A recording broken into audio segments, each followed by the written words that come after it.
What up, ladies and gentlemen? Welcome back to the ACS Universe. It's Fire Fridays, and obviously I can't think of a better way to start your weekend is to come here. As always, if you are watching right now and you're choosing to spend a little bit of your Friday evening with me, I really appreciate it.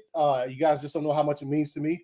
And also, as always, there's a link to AFSP to the Autumn Snyder Fund in the description below. And real quick, I want to shout out the patrons of the channel, the guys who keep the channel rolling. We appreciate your support. You guys just don't know how much it means for you guys to be like actually like, you know, like, yo, I like you so much. Like, here's a few dollars and shit. You know what I mean? So we got a fire show for you guys tonight. Obviously, we're going to talk about what we normally talk about on Fridays. What if? Talk about Titans. Talk about some Villanueva news or whatever, and whatever else comes to mind. But the main topic of discussion is there was a Star Wars fan film that dropped today, Star Wars Forgotten Enemy. And one of my homies, man, AList, Andrew List from AList Productions, is going to be joining the show here in a bit to talk about his involvement with it and talk about like the process of working on a fan film, because I've never done it before. I know a couple people who have, but for me personally, I've never done it. And without further ado, let's bring in my boy Andrew. What's good? What's up, man? Thanks for having me. It is a pleasure. It's a pleasure to have you, man. It is a pleasure. I'm glad you decided to do it. I know it worked out perfectly with the movie like premiering today. So yeah. I appreciate you coming on, man. As a matter of fact, you're welcome back anytime. Likewise to you on my stuff. So it's still the same. I appreciate it though. Hey man, yes. So real quick, let's get to see who's in here. DC Talk says, let's go. Hey, CWF Entertainment, so let's do this. Yes. My boy. Let's get it. Neil, what's up? What up, Neil? Neil should be here soon. He gonna jump in with us cool. a bit. Yeah, let's go. Let's fucking go. Kinky Spectre, what's good? Kinky. Jason, what's up? What up? Gavin's in the house too. A-list cool as hell. I actually got to meet him. Oh, Kinky said he got to meet you. Awesome that you got to meet me. That is great. I need to hear more. Was this at the Dallas thing and for Snyder stuff? Maybe that's what might have been. Because I met some people there and they were super cool. There was a drugged up dude there too, but that guy wasn't so cool. But the other guys were cool. Mr. Person Fiddle, what's good, man? Anthony, what's good? King Fiddle says fire. Yes, indeed, it's Fire Fridays. Like I said, appreciate you guys being here. It's always a pleasure. You know, my show is it's at the end of the week. The weekend is just starting. Some people like to get out and do some things, but if you're watching here and you're spending some time here, I really appreciate it. Let's see, reverse. John Merlin, what's up? What up, man? Appreciate you being here to watch the show. So, yep. Star Wars Forgotten Enemy, man. Yes, sir. Pretty fire. If you haven't seen it, it's I think I'll put the link down below to it, but if not, I'll do that real quickly. But it's a fan film. It's about 15 minutes. Yeah, about 15 minutes. About 15 minutes. I loved it. It was fire. Visual effects were fire. Yes, I love everything about it. So, man, hey, look, tell us about it. Like, how did you get involved with this project? Awesome. Okay. First off, I'm gonna answer the guy down there. Yes, he was at the expo. I do remember you. It was cool. It was cool. Yes. It was cool chatting it up. He had an awesome jersey though. That thing was sweet. Oh yes, he had on. Okay. yeah. But back on track with your question. Yeah. So CWF Entertainment, who was in here, Bob. He's the director of the project, and I've known him for years. And they have been trying to make a Star Wars fan film for 10 to 14 years. And I know you're like, what? That's a long time. And basically the story that I know is that they would start making something and say, this camera is just not good enough to do it. Or these sets aren't good enough to, we want it to be at the right level. Yeah. Or we don't have the effects that can do this. And then long story short, I just talking to him was like, if I get involved in this thing, you want to do it? Like for real, do it. I'll go to North Carolina and we'll knock this thing out and make something fucking awesome. Yeah. And so yeah, he was like, because his big problem was like he's in the movie, but he also doesn't know anyone who knows anything about filmmaking. And I've done lots of fan films before this and worked a lot of projects so he brought me on board to do that. And I went down there, we knocked it out and we filmed it and everything back in February. So we're a lot of cool, very cool days during that time. But it was a lot of fun filming it. Everything went pretty smooth, all things considered, because this is a no budget fan film. So any of the props and things they have are things that he had prior to, like he has just as a fan of Star Wars or over the years from attempting to make this. And then for post-production, I did about 90, 95, 99, whatever % of the VFX for it, roughly. Oh, nice. And I had a couple of my fan editing, a couple of my buddies that I know that did help a little bit, which they are credited and everything on finishing up some stuff and actually helping us meet this deadline a little bit faster. I put about roughly 280 hours of VFX work, which, just so everybody knows, that equals down to about 11 physical days that I spent doing VFX work for this.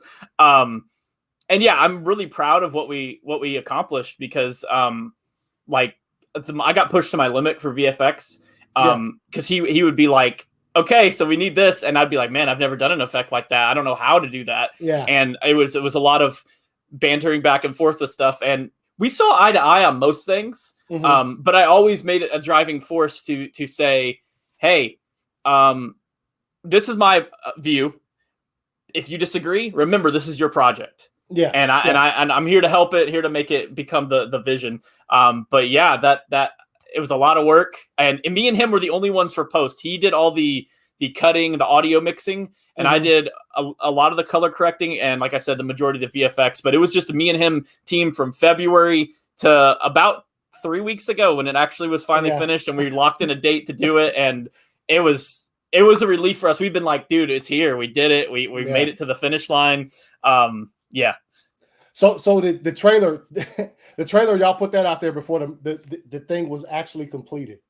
It was close. It was close. Like it was close enough where we knew, hey, we'll have this done and we can put a month out there. But no, it was not done when I made that trailer to post. It was close. All the VFX were done because that was our biggest thing. Is like we can't even like post about this with like the poster and anything until the VFX are done because. Yeah.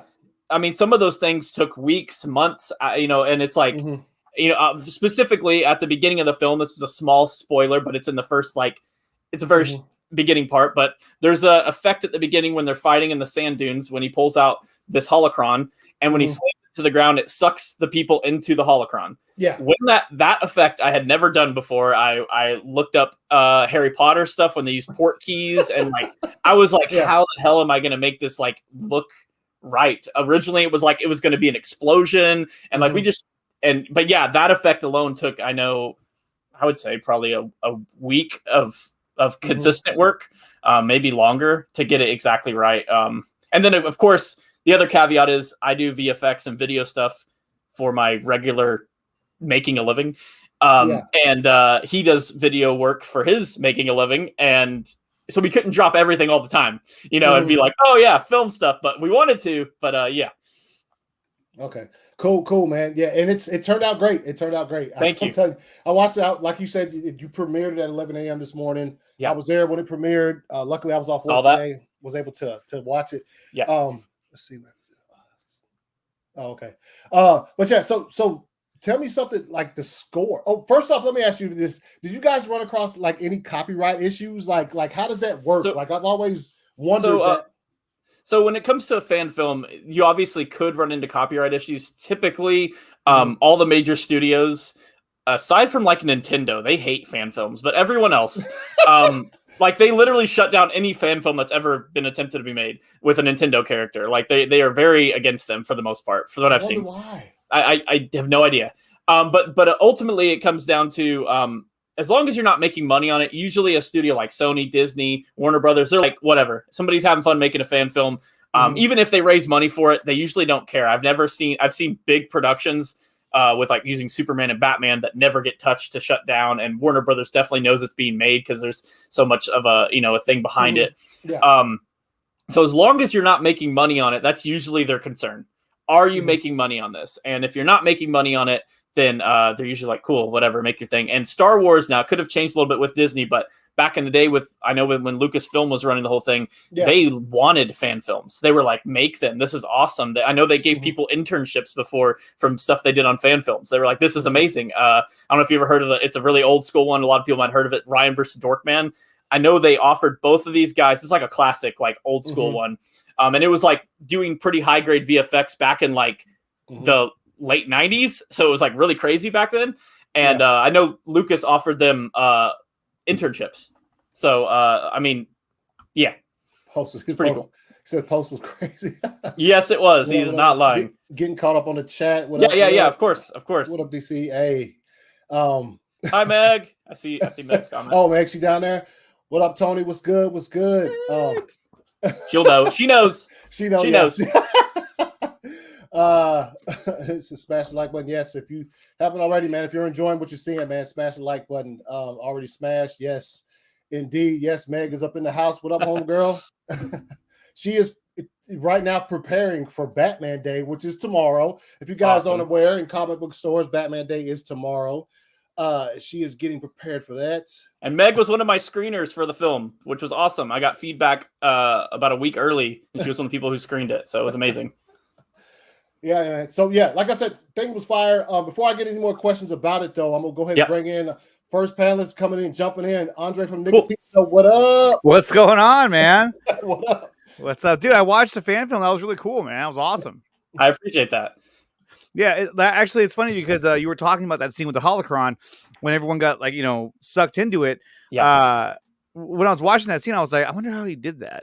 Because that was really cool. Yeah. I was like, wow. And that was filmed practically. Aside from the floating droid, Deca. Yeah.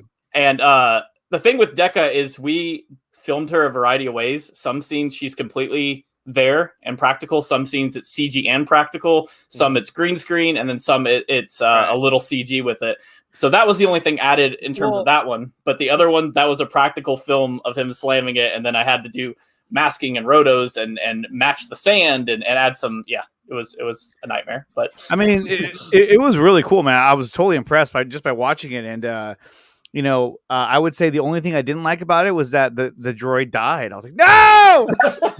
That's what I like to hear, because I was like, damn it, man. We wanted people to get that connection with Deca, and hearing that people are having the reaction you're having is like, that's what we wanted, because I was like, we wanted it to be like a sad right. We wanted it to be like a what they did. No, like, yeah. So I'm glad that's the reaction.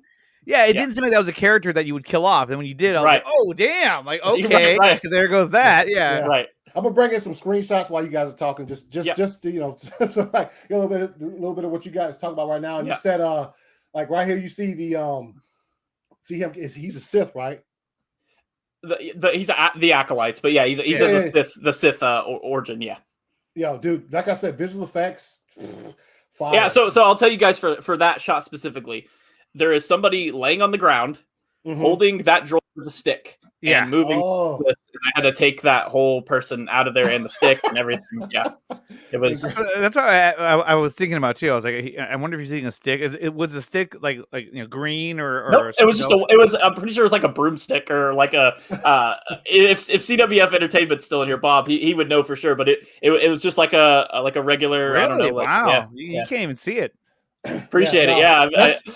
It was a lot of work, because obviously when in most cases you see whatever they're trying to take out of a shot being green because it's easy to take out with but yeah, the fact that I'll PayPal somebody $20 if they can figure out the 5 shots where I removed houses in the background, because nobody said anything yet, so I'm guessing nobody's noticed. Oh wow! I was going to ask you. I mean, how many days did you guys spend at the beach filming this? You ready for this answer? Hold on. About 6 hours.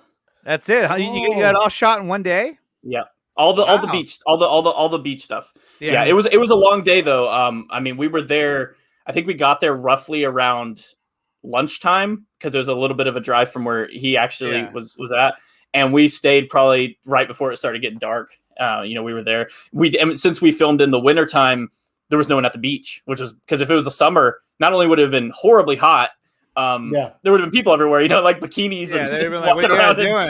Yeah, right. And we'd have been like, oh, this is great. I have to eliminate dozens of humans. He says it was the end of an old mop. Okay, well, there's the answer. And this is the shot you were talking about where they both get sucked into the holocron. The holocron, yeah, dude, it looks fire. And you watch it, and I'm just like, Did Disney bankroll? What drew me to the project initially was just I loved the story that they were wanting to tell. That it wasn't just people are going to walk into the woods and fight with lightsabers for no reason whatsoever, and that's what most fan films are. It's just like bad guy and good guy fight each other in the woods, and that's it. So when he was like, I have a vision for how the planets will be different than other places, and how he wants certain things to look, even with not having a budget, he researched places to shoot, and going out there was totally worth it. It was about a 5-hour drive there and then 5-hour drive back. But I mean, you can't go wrong with the sand and Star Wars, you know? Yeah, exactly, yeah. And real quick, before we move along any further, we're going to bring Neil up in the house. What up, Neil? Yo, what's up? How's everybody doing? Good, man. Doing all right, man. Doing all right. All right. So you watched it. You watched it too, didn't you? Yeah, I watched it twice just to make sure I didn't miss any stuff. Yeah, you can watch it a third time if you want. Yeah, no, as many times as you want, basically. I was very impressed with the VFX. I was just like, wow, you know what I liked? I liked your transition when you went into like purgatory, technically. You know, like the in-between world as you were describing it, and how you did like the mist and the fog kind of element, and then you changed the color palette. I'm like, oh, very nice. That was shot on the beach too.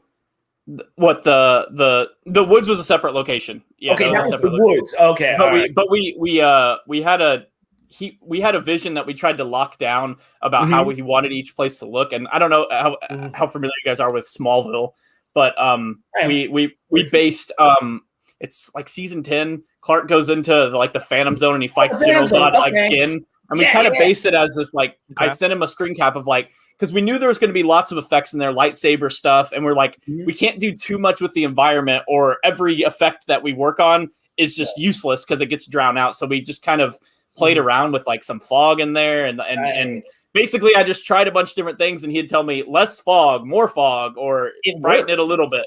Yeah, I appreciate that. Yeah, we definitely wanted the tones to be different. Yeah, you made it grainy in a way, like you made it look like they were in another like I can't get the word out. Another plane of environment. I'm glad that came across again the right way, because you never know. We can watch it and say, yeah, it looks great, but to somebody else watching, that's when you know it worked. Yeah. And your lightning was spot on. I felt. Yeah, I like that lightning.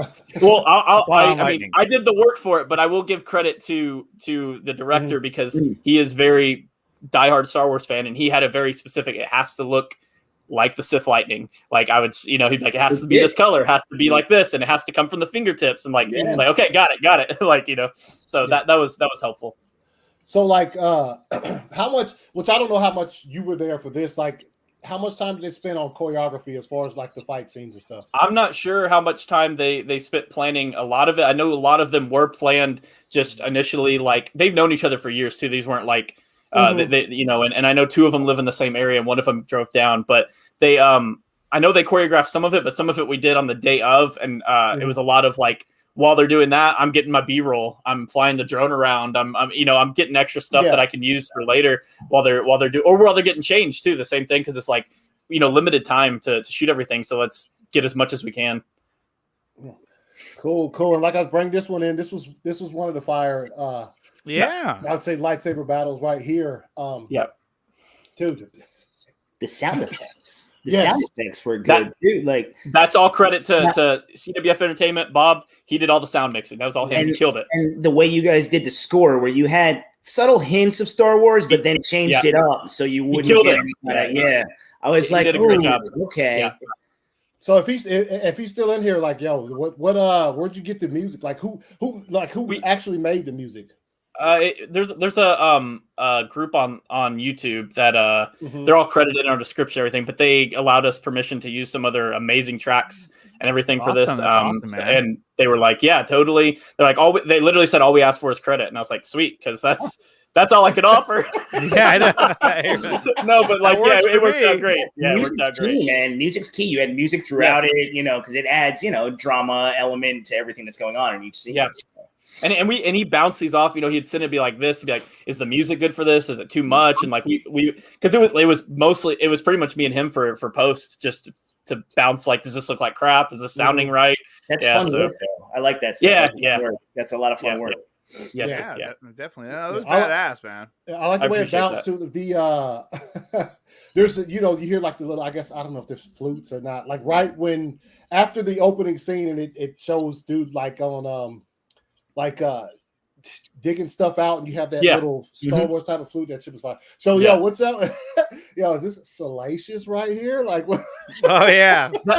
So that I now know the official name of that creature, because he has told me that is a Kowakian monkey lizard in the Star Wars world. Okay. And that was a practical prop, and to do all these head turns and stuff, someone was laying down as a puppeteer behind all the stuff when we did it, and we did loads of takes of it to make sure it'd be right. And the audio for that is not stock audio. The same guy who plays the taller guy with the beard, he is able to do this awesome voice manipulation, and he did all those voices for it. It's incredible. Nice. It's incredible. He was doing it the day of, like messing around, and I was like, you have to have him record this. He's like, that's the plan already. Like he's gonna record the audio for it. Yeah, for that. Yeah. Andre can do it too. I'm just saying. Oh yeah, totally. But yeah, it sounds so legit. No, it does. This is when you first see him, but like afterwards, whenever they find the holocron or whatever, he does the laugh that you hear in like Return of the Jedi. I was like, yeah, that's him. But yeah. That was from what whenever he was telling me about it, he's like, these things are just like, this is world building. I want it to feel like Star Wars, and Star Wars, you have weird creatures that show up and things that don't have to necessarily be the driving force, but it's just like a fun thing to make it feel more like it's the real universe, not just, okay, where's the lightsabers? Yeah, definitely. And so you did the lightsaber effects as well, right? Yep, I did. And he was very particular about those. That had so many tweaks. He'd be like, so the green's not the exact green I want, and I'd be like, okay, so what? And then like he'd be like, so the green doesn't look the same in this shot as it does in this one. I was like, it's the same one. I dropped the clicker on it, but we got it down to how he wanted it. But yeah, it was like I kept saying, it's his vision, so I knew it had to be where he wanted it in the end.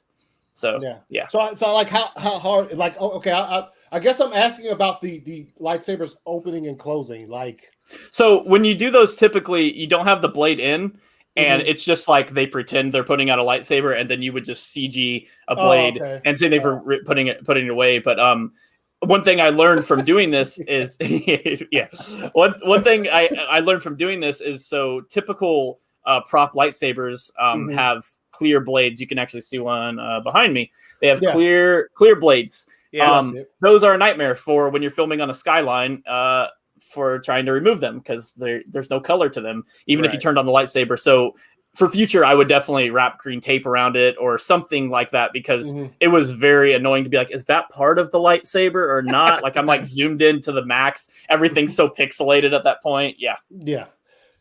So that's interesting, because I've seen fan films where they do it and it looks really natural. I'm like, oh, dude, how do you do that? But so here is what Andre was talking about just a moment ago. The droid. Deca.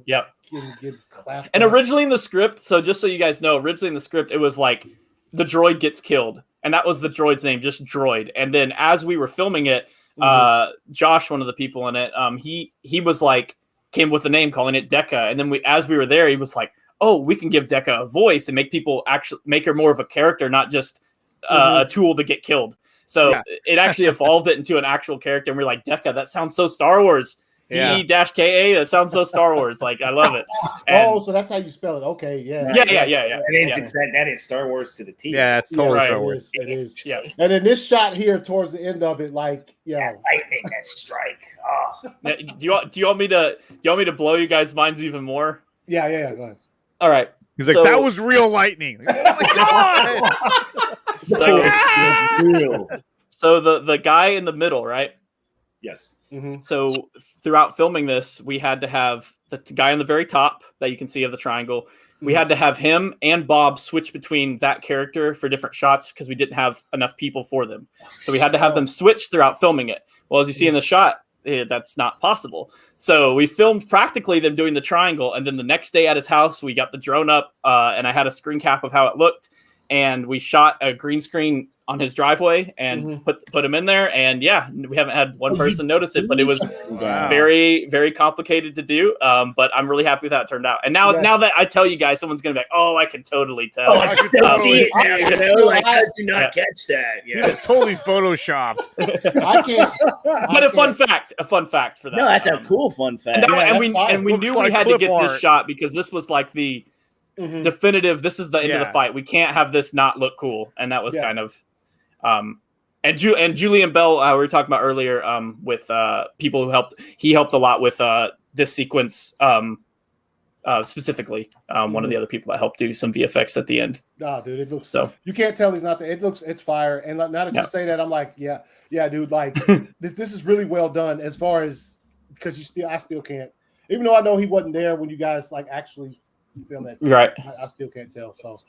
Great job, man. That's movie magic. It's movie magic. Man. That's awesome. Hold on, let me try to get to. I know that we can talk spoilers now. We can talk about everything to do with it that anyone wants to know. Yeah. Obviously, this.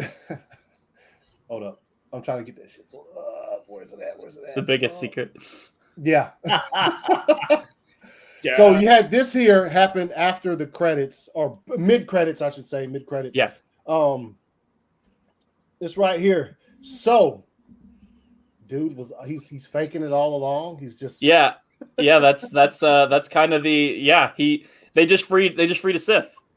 Mm-hmm. You know who is it? Oh, I get it. Oh, okay, so the whole time he was just pretending.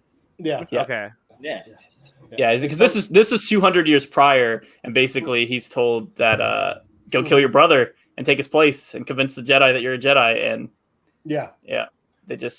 they just saved a bad guy. So So are there any talks for like a sequel to it? Are you in talks or negotiations for a sequel? Okay, to this fan film? There is talks about the guy who did 280 hours of VFX work to do a sequel. There is definitely, I hope a sequel can happen. And then there's me going, holy shit, 280 hours of work of VFX. At the moment, it's like we looked at it like this. We'll see what the film does. If it gets to the point where a lot of people want that, who knows? Mm-hmm. If it went viral, if it took off, whatever. Then it would be like, let's talk about the actual possibility of he definitely has, and we've bounced ideas off of how the sequel could work and things we could do in it. We've definitely talked about that. So I know that's there's a concept there, but whether we're doing it or not will kind of depend on the next few weeks, months. You know, Mark Hamill, get on sharing that. That'd be great. That'd be awesome. Man. I mean, come on. Well, what's the hold up? I'll text him after this and see if he'll share it. There you go. Just tag him. Yeah, we did. Oh snap! Ryan's in the house. Yes. So man.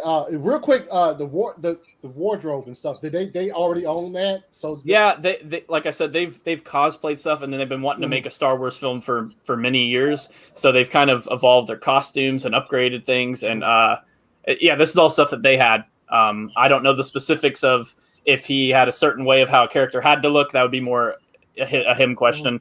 But yeah, they had all the stuff. Sabers and all that too. Oh, okay. So you have that. Nice. Dogs barking. Sorry about that. It's all good. But yeah, man. Hey, fire job on this fan film. Like it's good, and I hope it does well. I hope it does well enough for you guys to like jump back into this. Right. Jump back into like the creative bubble and just like come up with something else that's just as fire as the first one. And like you said, obviously it takes, you guys are going to watch the performance of it over the next couple of weeks, months, or whatever. And I hope it does well. It deserves to, because it's really well made. Great work to everyone involved. It's pretty appreciated. Yeah, like I said, I watched it a couple times, and it's great, man. So. You got any final thoughts, Andrew, on the movie? You got anything you want to? I mean, it was a blast to see it all come together after how much, because I mean, there were so many of these shots that were like, this isn't even anything right now. Like, if we can't pull this off, it's just like, especially like the opening with them sucking in, it was like if that doesn't work, then like the whole opening to the movie just doesn't. It sucks. Like it doesn't look right. It doesn't look good. And that's like the biggest shot early on. If it looks terrible, and it's like, oh, okay. Yeah, and the idea is you see something cool at the beginning, and you're like, okay, I'll stick around. I'm here. Yeah, well, it's tough too because after that scene, it's followed by a lot of dialogue and storytelling. So it's like if you don't catch them with that, they're like, okay, what's happening here? Where's the people walking in the woods swinging the lightsabers? Yeah, that's what I need. Yeah. Yeah, CWF says the costumes, sabers, and props were all things we had collected over time. Fire. I don't have much. I got a couple of lightsabers. They're probably not what they got though. They probably got this custom made and fire shit. Yeah, but yeah, hopefully people continue to enjoy it and view it and. I'm glad it's out now. I know me and him both feel relieved, not in a negative way, but it's like it's out. We're there. We made it to the finish line. We were sending the Doctor Strange. We're in the end game now, like memes to each other and stuff, building up to it. Yeah, it's exciting though. I mean, when you're doing something like that, I would imagine like it's super exciting. Just the build up to it and the anticipation of releasing it and sharing it with everybody. Mm-hmm. That's really awesome that you guys did that. And I think what people fail to realize too is that you're really putting yourself out there because you're making this piece of art and you're sharing with everybody, and in reality you're sharing. You're putting it out there for anyone to say anything they want about it. Right. And the thing is that people should really just admire and applaud. Those who create that kind of stuff and put it out there. I mean, it takes a lot of work, a lot of dedication, a lot of time. Yes. And I thought it turned out extremely good, man. It was really, really good. I appreciate that. And one thing I've learned over the years of doing any fan film work is like I try to be more lenient when it comes to fan films that I watch because it's easy to be critiquing of those things, but like you don't know what they went through. They might have lost their location that same day and they had to find somewhere to shoot. And the VFX guy bailed halfway through doing a shot. You really don't know. Weird things happen. That happened to me on one of mine. We lost our location while we were going to shoot, and we literally had to spontaneously find one on a film I worked on before. But it's appreciated. All the kind words, everybody. Yeah, man. We appreciate you guys working on it, giving us something to watch. It's Ryan versus great stuff. It was amazing. Eli says, "What up, Ill Life? What's good? Thank you, Ill Life." So real quick, every so often on the show, I throw in some random questions, and I'll throw one in right now. Bam. Random question number one. If you could only watch one franchise of movies for the rest of your life, what would it be? DC, DCEU, or non-DCEU, but DC. Does that count? Yeah.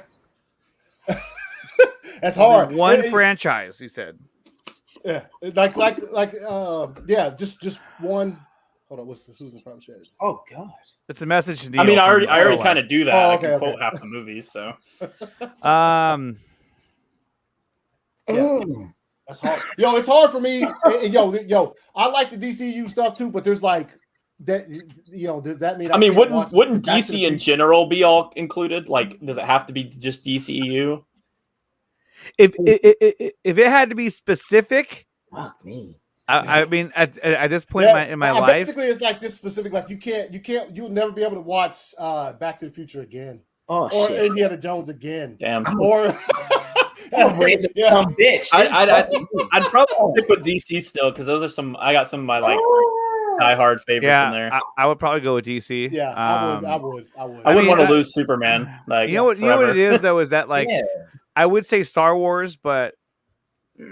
There's not enough movies. Well, the current one is just the current trilogy, the sequel trilogy. I'm not a huge fan of, but I would probably say DC. Or more specific, I would say the Snyderverse movies is what I would really watch because I practically watch them like every day. What's wrong with that? Nothing. Yeah. I'll be safe and say yes, the DC stuff, but. You can't watch Die Hard no more. No, man. I mean, I've watched those movies so many times in my life that, they're kind of like ingrained in my head. Not Not fair. But it'd be tough. I mean, there's only one franchise. Just throw one out there, Neil. All right. Well, I'll just throw one out there. I mean, Ghostbusters, bro. I love Ghostbusters. I got you, dude. No Ghostbusters for the rest of your life. I love Ghostbusters. I mean, I couldn't make it. I never understood. See all over my arms. Like shit. I mean, in the comments, you got Marvel. That's a good one too. There's a lot of movies. There's a lot of Marvel. A lot of movies. Oh yeah. He says CW says Star Wars. Hey, got you. I knew that answer. What up, B? What up? He said. Yep. It's a good question, though. If I got BVS and Master, I can live with that. Okay, got you. Oh, he wants all Ill Life. He said, Ill Life music. That's all I want. Just says Marvel hands down for me. I got you. Oh, and jumping in just in time to answer this question. Ryan, what's good? Hey, so if you could only watch one franchise of movies for the rest of your life, what would it be? One franchise. Yeah. So like DC movies, Marvel movies, Star Wars, Die Hard, Harry Potter, franchise, or Harry Potter. Yeah, Lord of the Rings. You know what?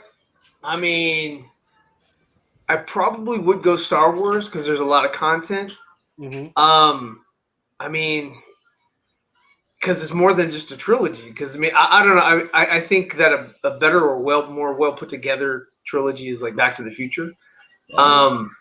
But I mean, if they have like 6 or 9 movies, hell yeah, you know, it wins hands down. And The Mandalorian, right? Because it just says franchise. Oh no, of movies. Okay.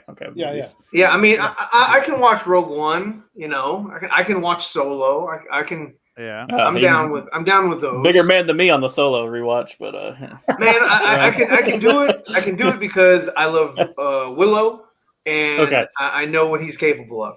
Gotcha. My settings though. Hold up. Yeah. But you know. Like, I would rather watch Rogue One and Solo over The Last Jedi and The Rise of Skywalker. But see, I would rather watch Zack Snyder's Justice League over all that. So. Exactly. That's why I chose. Yeah, I mean, it's a 4-hour epic. I mean, it's God. You know what? Because I mean, it's basically you're getting 4 movies.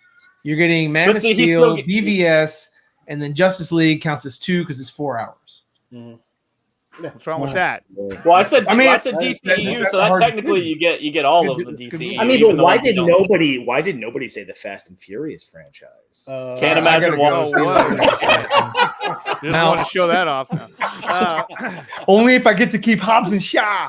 Hobbs and Shaw. As long as it's done for family, we'll be all right. Yeah. That's it. It's for family. All right, so yeah, that's first round of questions. We discussed it last night. We talked about it a little bit. Villanueva comments about fire. Huh? Fire win. Fire comments. Yeah, no, he just said that the Marvel movies a lot of them were pretty much cut and paste. So Neil, let me get I haven't heard your thoughts. You weren't on Foreigners last night. We talked about it. You weren't on Foreigners last night. Yeah, you weren't there, Neil. Why did he have to be reminded? Like, hey, you know that show relax. You weren't on? It's all right. Holy hell. Holy shit. All right, so this is the dude Holy rusted metal Batman. You know, what the fuck. But look, all these kind of comments. This is the guy that's doing Dune, correct? Dune. Yeah, and I think he did Blade Runner, right? Yep. Yeah. All right. So, I mean, he was obviously asked a question. Did I dive deep into this? I saw a ton of people talking about this all over YouTube, right? So, like a lot of on my channel, I don't try to report the news too much, this and that, because it's just not my thing. I mean, I try to watch your show, and I'm like, there's no news. Like what? Yeah, I don't know. I don't know what's happening here. What the fuck? He's making it up on the fly. So Zack Snyder's back for Flashpoint. Cut and paste, right? All right. So for Flashpoint, did he say something wrong? No, right? Did he say something that was terrible? He obviously asked a question, and then if it gets cut out, I mean, this is just me giving a quick thing because I didn't study into that or anything or look at it. I just heard what everybody said. I'm like, oh God, everybody get a fucking life. All right, you say that about a franchise, right? Does he take a shot at it? Maybe there's a side jab. Why wouldn't you say something like that? Why wouldn't you want to? You have a movie coming out. Why wouldn't you want eyes on you? Well, what the fuck has this guy done? Like a question I just asked. He's got Dune coming out. Well, let's see what Dune is. Seeing this guy's knocking on our Marvel brand, this and that. Some people might take a negative context to it, right? And say, well, fuck this guy. His movie's going to suck. So now we're going to boycott it, because this is the day and age we live in. Yeah. But all in all, I just think the man answers the question. He answered it honestly.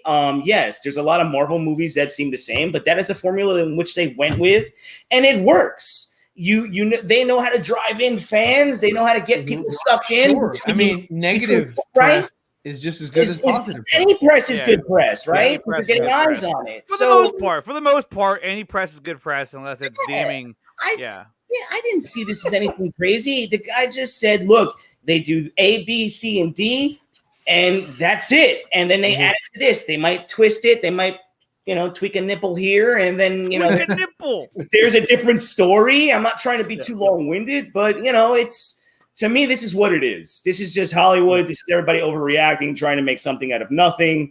And right, because we're still starving for news, right? Right. So it's they make news, Well, at the end of the day, it's not really something that's like a new take on it. Like, wow, I never thought about that.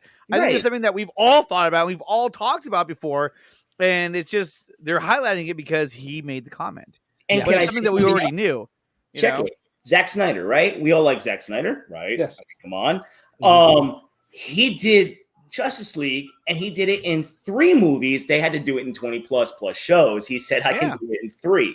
With a 4-hour epic, of course. Of course, everything was supposed to be 5, but I'm just saying in general, when you look at that. So that's when you see quantity over quality and quality over quantity. So it just becomes a point of like, what do you want as a fan? Do you want to be constantly entertained? Do you need constant content? Well, guess what, baby? Marvel's going to give that shit to you, and they're going to give it to you in a formula in which you're going to like it.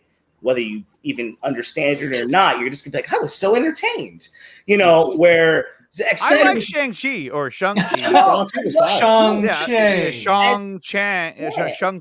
I liked it a lot. I thought it was really cool. Marvel. I'm a big fan. I'm a fan of a lot of stuff they do. But my passion is DC, of course, but I'm also not that guy that sits there and goes, fuck that or fuck this. This is a piece of shit. I don't do that stuff. I'm just like, that's not for me. All right, I'm save that for me. But yeah, I mean, and that's my take on it. I don't want to overtake and talk too much because I can. No, you're good. Yeah. No, I think like I said last night, it's he got asked that all of these.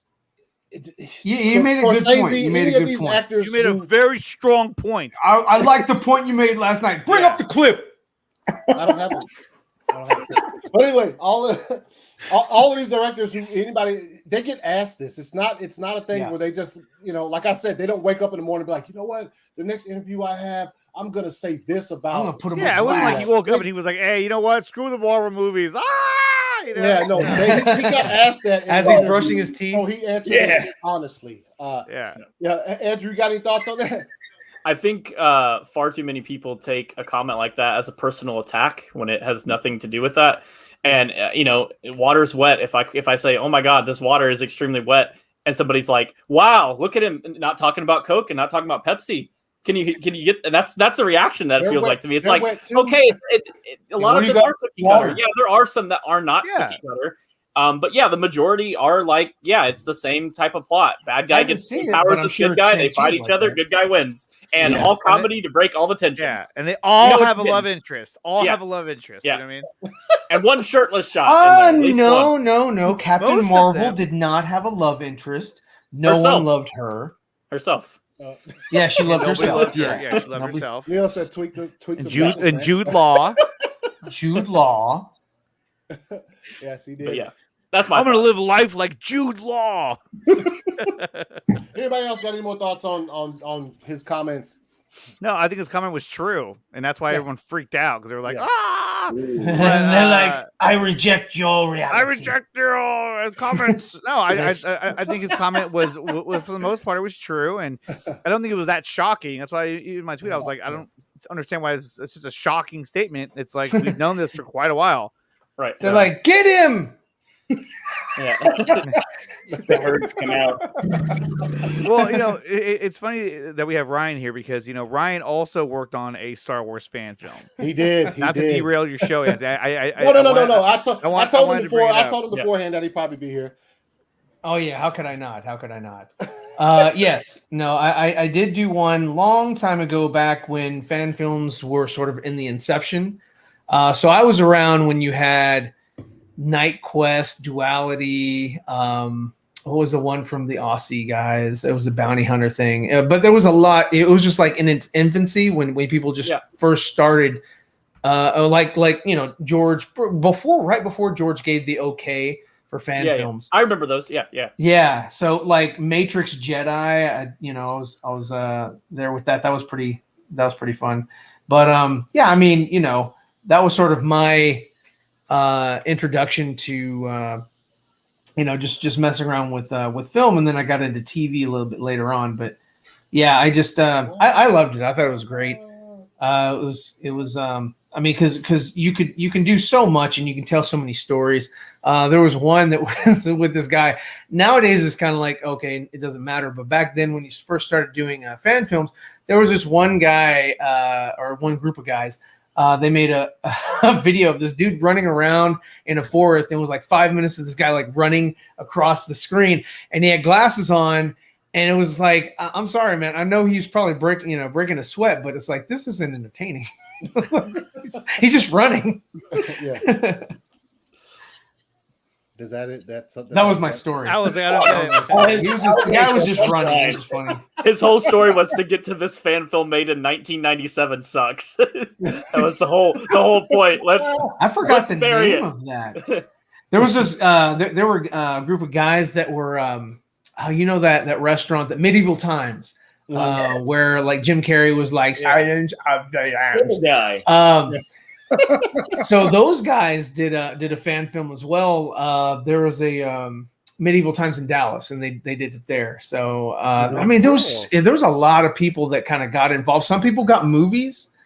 There was one guy named Shane Felix. He did Star Wars Revelations, and that was on par with mine as far as they had. He actually took some of my crew. What? That was working. Yeah. Because I mean, I had amassed a huge CG crew from around the world because everybody's doing it for free. So I was just like, hey, I would draw something and say, I need you to make something in either Lightwave, Maya, 3D Studio Max, whatever, and I need you to, I mean, now it's what ZBrush or whatever. A lot of people, with software just sort of, moves forward. But I mean, a lot of people, like I got one of the animators from Jimmy Neutron to help animate some of the stuff. Blast. A Question of Faith. Yeah, that was pretty funny. That's the guy running through the forest. Oh, okay. But yeah, no, I mean, you'll know all of them. CWF will know all like the greasy naked guy, Family Guy. What? No, probably not. You're not gonna get it. This is some of Ryan's. Is that what this is? Yeah, that's what this is. Oh, you're showing a clip from Rising Threat. Look at that. That's dope. I love it. So this is just proof of concept. Cool. Nothing was final. Right. Yeah, but everything was just proof of concept. Like that's just a standard background we took from Return of the Jedi. Yeah. But the ships, I made the ships. And I wanted, and this was supposed to take place pretty much in the sequel trilogy era. And if you look at the TIE fighters, they're a little bit more sleek. They're a little bit more rounded, curves. Same thing with the shuttle. This was a Sigma shuttle that we created.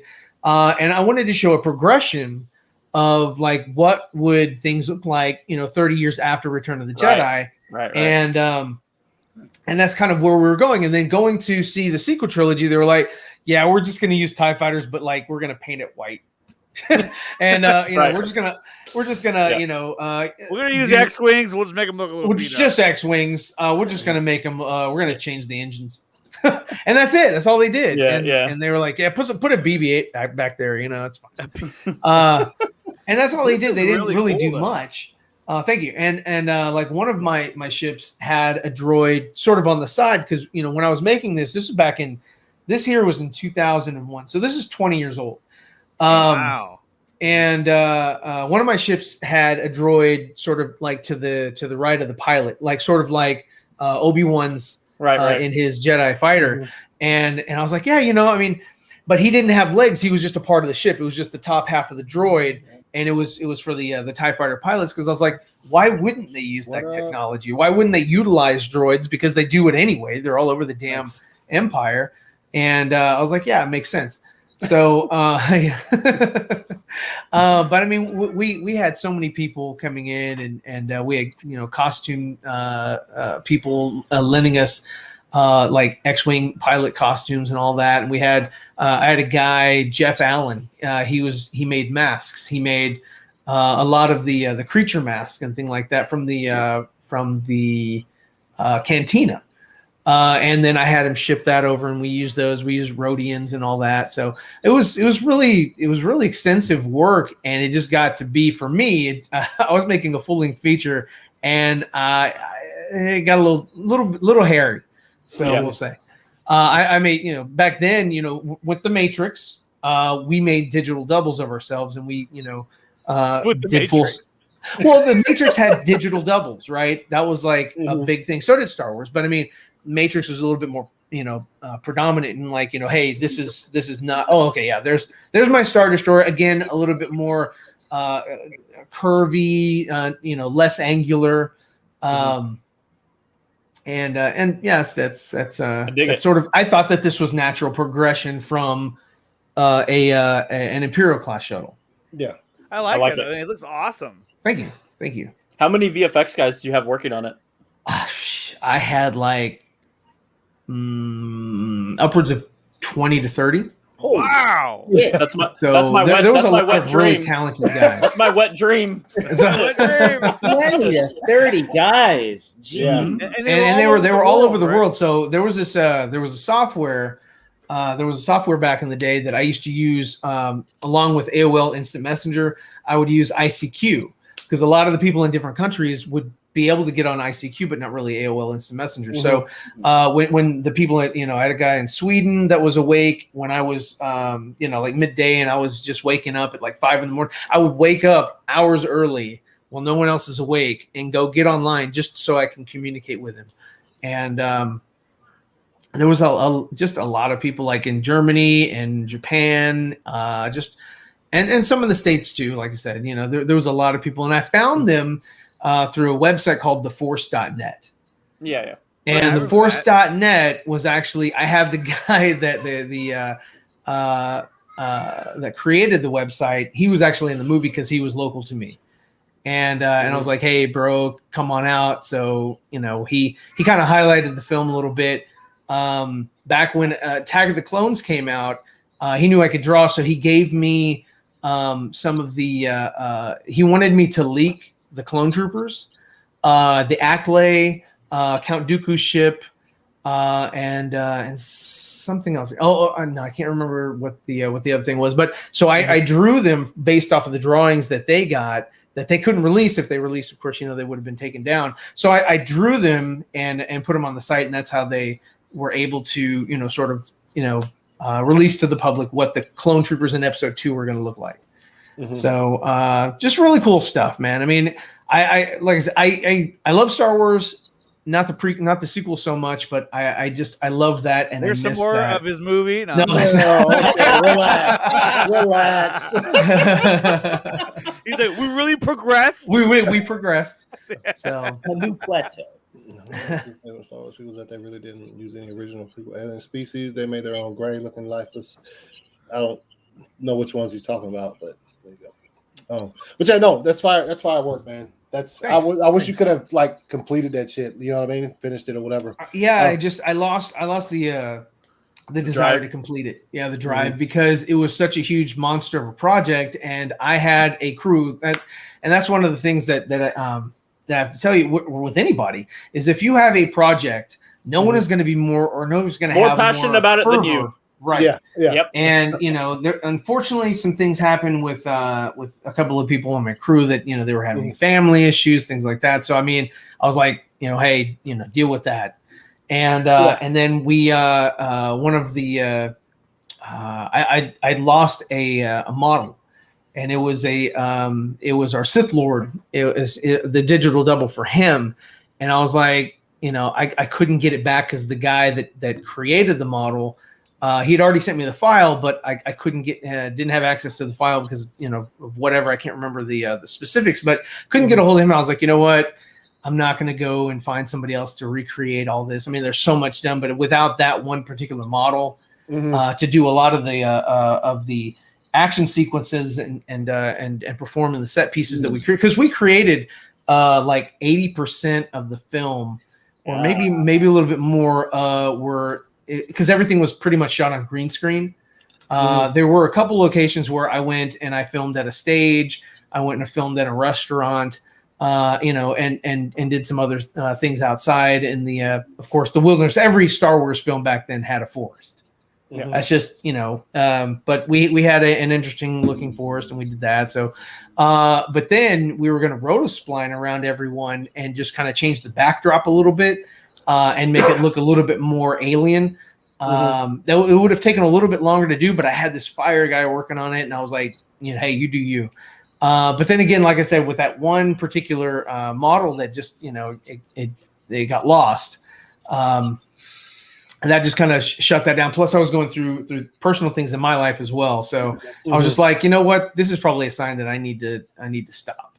So I put the brakes on, and that's all she wrote. So why not put some gasoline back in the tank? WF says it's never too late, man. It's never too late. It's never too late. But you know what? Description for something that you don't really want to do anymore. Yeah. No, I would.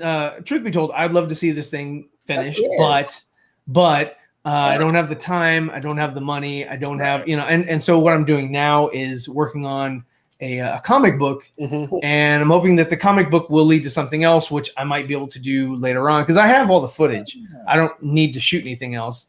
I mean, it's not all high definition footage because I shot it in 2000.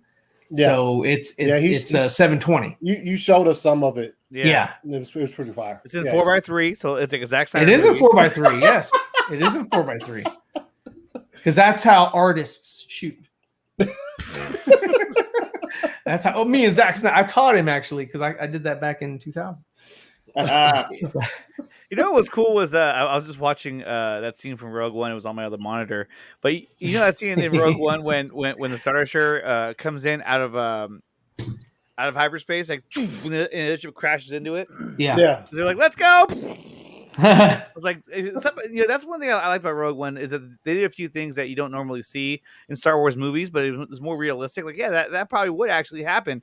And the one thing that you guys did in your fan film, Andrew, was that in the beginning, when it said a long time ago in a galaxy far, far away, when I saw that in my head, I was like, that'd be cool if they did not do the traditional Star Wars. And it didn't do it. I was like, all of a sudden it went to that shot, and I was like, oh, that's awesome. Because that was one thing I actually loved about Rogue One was that it said that, and all of a sudden I was like, and it just starts out in space. And it just goes. You're like, oh, that makes sense, because this is more of a side story anyway. So and I think that was his idea from the start. That he was saying the opening sequence before you see Forgotten Enemy, that's the scroll.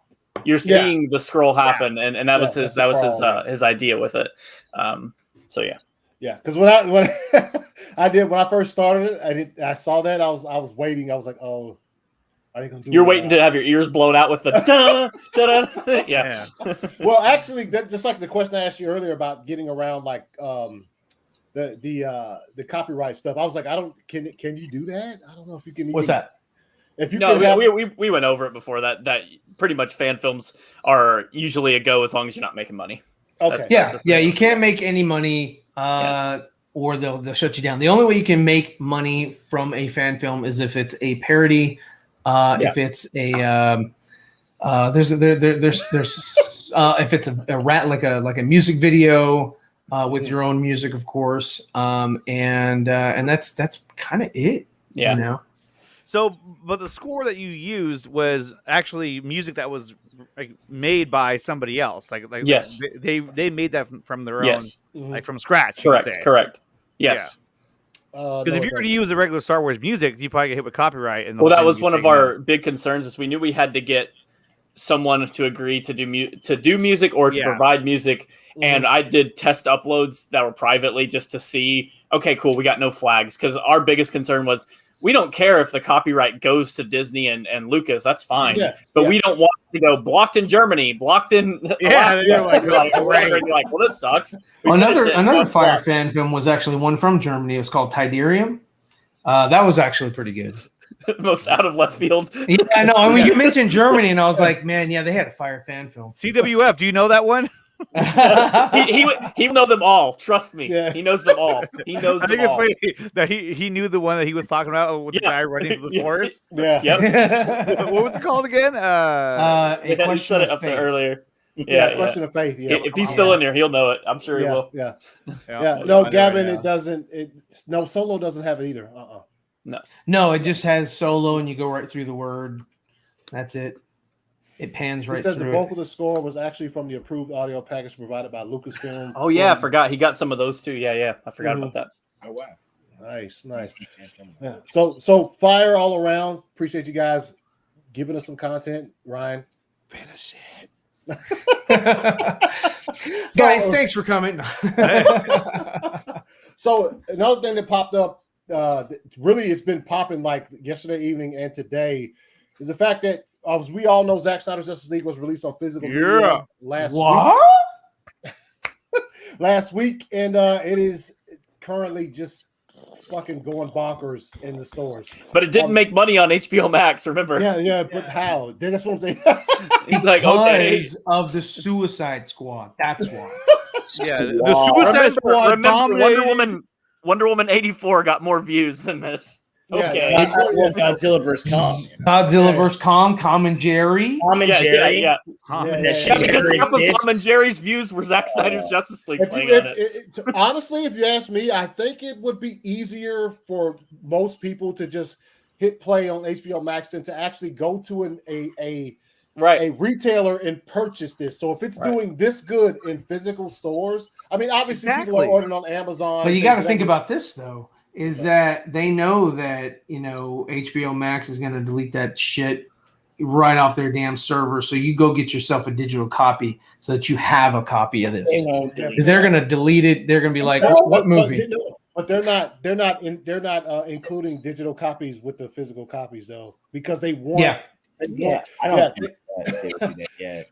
Yeah. So Zack Snyder's Justice League dominates disc sales with zero.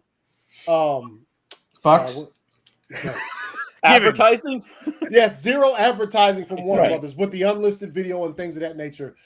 So Zack Snyder's Justice League dominates disc sales. Zack Snyder's Justice League easily took the top spot on both the NPD video scan first alert chart, which tracks combined DVD and Blu-ray disc unit sales, and the dedicated Blu-ray disc sales chart the week that ended September 11th. The 4-hour director's cut of the 2017 superhero film Team Up Justice League distributed by Warner Brothers Home Entertainment outsold the number 2 title 5-1, which the number 2 title had been out a week, but still, that's a very large margin for a movie that supposedly didn't make money. Yes, exactly. Or that didn't exist. And the thing about this too is that people are buying it because, kind of what Ryan was saying. It's good. Well, it's good, obviously, but it's also become. It's become, almost like a collector's item because you're like, hey, I want to buy this before I can't find it anymore because there's a good chance that WB is going to end production on this and be like, oh, kind of like with the Steelbooks. Oh, we didn't know there'd be this big of a demand for it. Like, are you freaking kidding me? Zack Snyder's Justice League came out of Area 51, apparently. It came from Area 51. Did we just become best friends?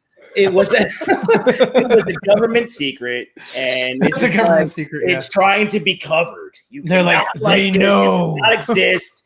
The numbers were terrible. People didn't like it. It's ass. It's atrocious. It's all these fucking narratives that continue to come out. I imagine a guy like walking into Toby Emmerich's office saying, Mr. Emmerich, what? They found the link. Link to what? Zack Snyder's Justice League trailer. It's out. They found the link. Damn it! God. You want us to list it? No. Don't list that. If you list it, Well, we acknowledge them. I haven't checked in a few days. Is it still unlisted? Probably. Of course it is. I'm sure. I don't know. I haven't checked. I'm sure it is. I'm sure Yeah. they're so petty. Like, they're so damn petty when it comes to his stuff. They're so petty. They're like, if we unlisted, that means we're acknowledging it. We don't want to do that, so leave it unlisted. Yeah, it's a very fun live drama to watch. It's so weird how they how this is going down. Yeah, it's just like you said, it's like Step Brothers or something. Yeah, we just can't admit that we were wrong, guys. Zach made an awesome movie. We're sorry we dropped the ball. But he won.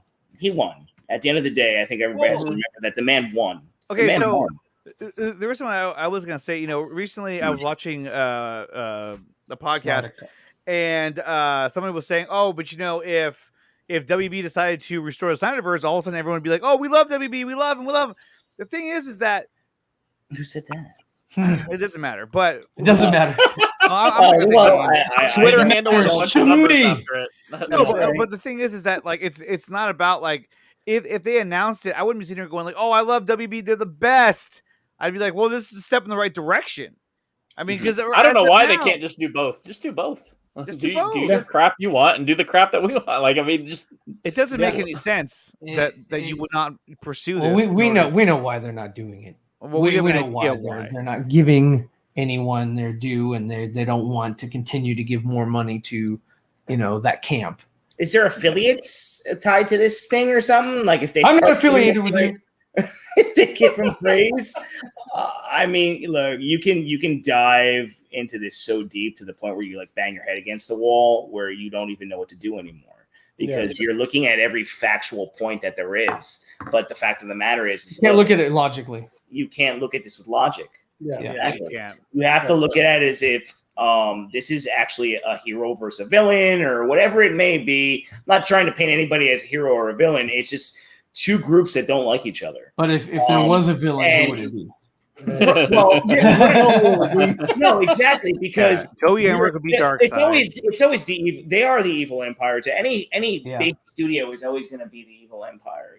Like if you look at sports, they call the Yankees. They used to be the evil empire, or this and that.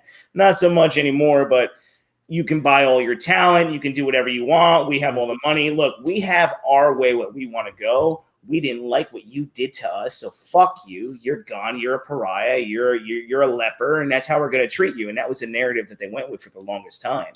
So, well, regardless of because Snyder was the guy. I call him, like I'm not the first one to call him a trendsetter, or you look at him as a patriot. He's the guy that goes in that war. He leads it. He does not give a fuck. He is going to do his thing. He's going to do his thing whether you like it or not.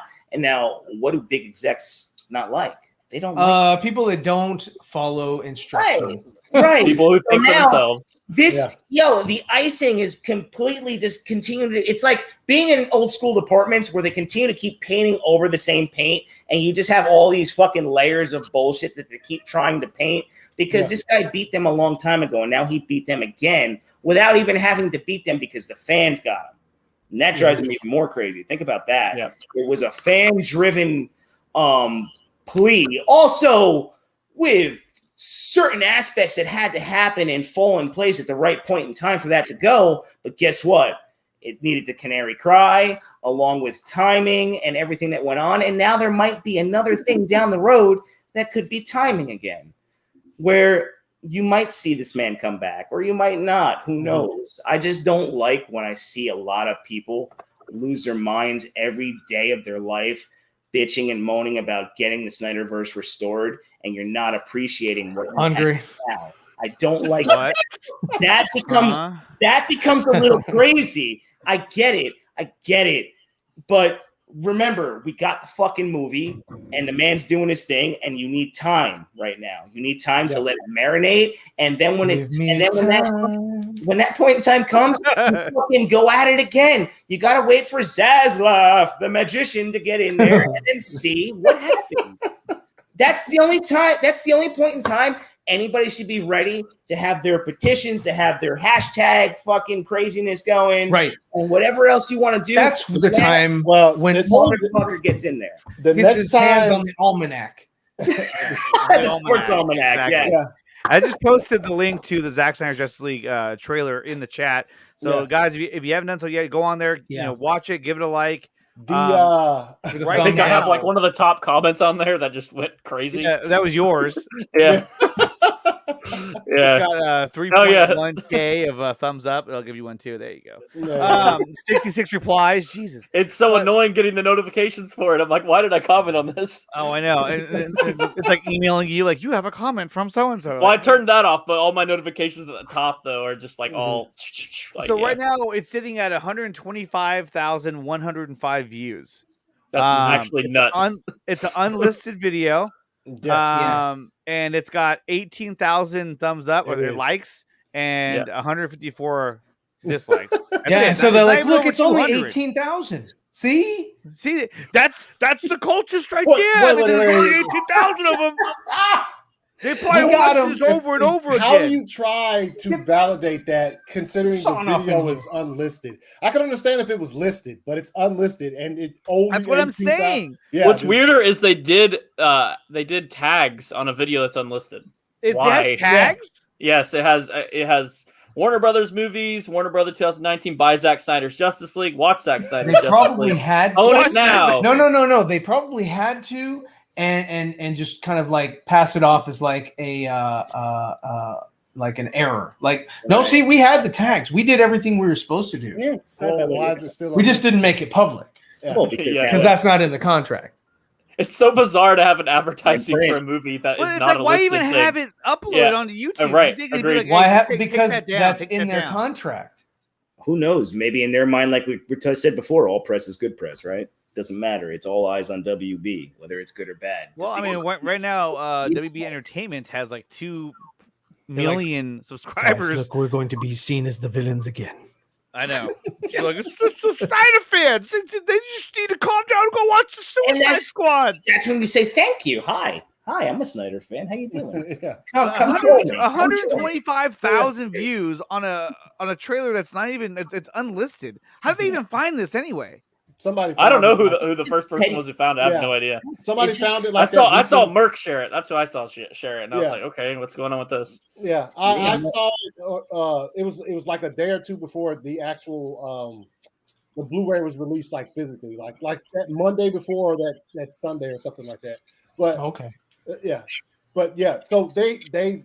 Obviously, we know how Warner Brothers is going to try to play ball. They're going to try not to play ball. Well, and that's the thing. They have yet to acknowledge this. They have yet to acknowledge anything that has to do with this trailer. They won't because they don't need to. They're like, nah, we're just. That's what I'm saying.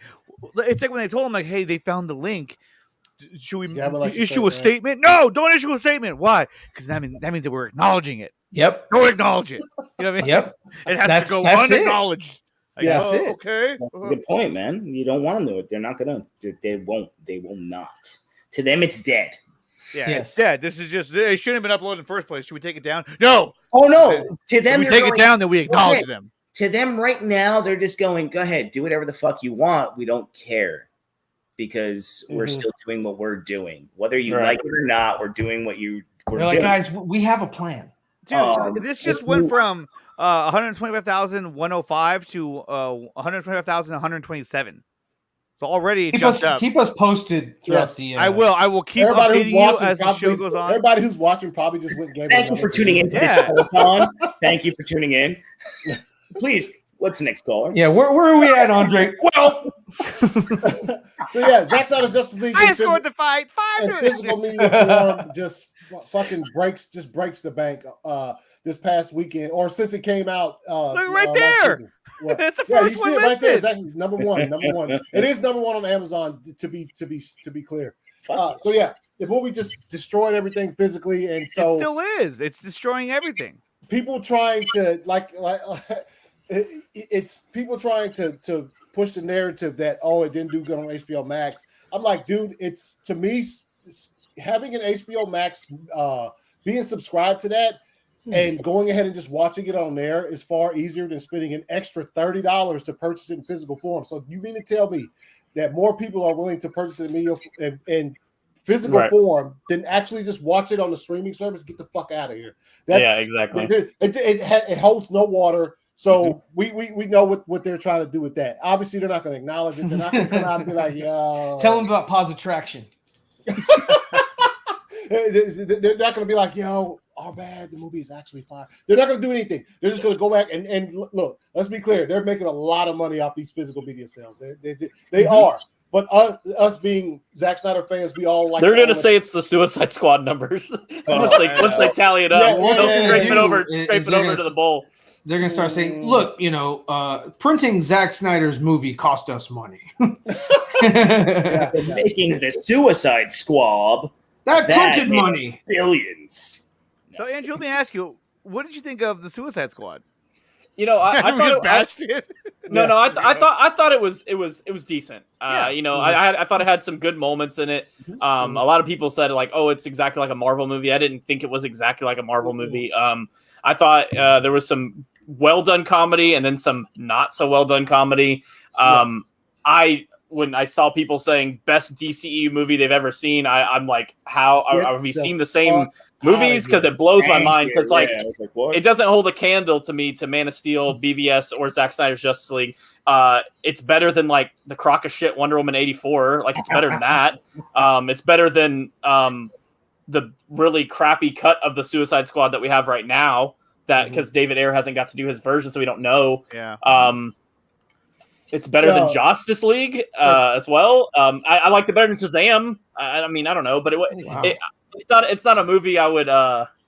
I don't know. I see people saying it's the best DC movie they've ever seen. It blows my mind. If you I didn't think so. If you think that this is the best DC live action movie you have ever seen, this is a lot of people say I will fuck you up.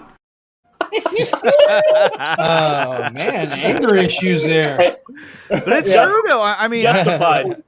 Yeah, how can you? And you put it above some other movies that I might put above it. I think for me, when it comes to that, I mean, I know we talked about it at length for like a couple of weeks, but for me, it falls really towards the bottom of DC movies in the DCEU thus far. But to each their own though. You know what I'm saying? Like you.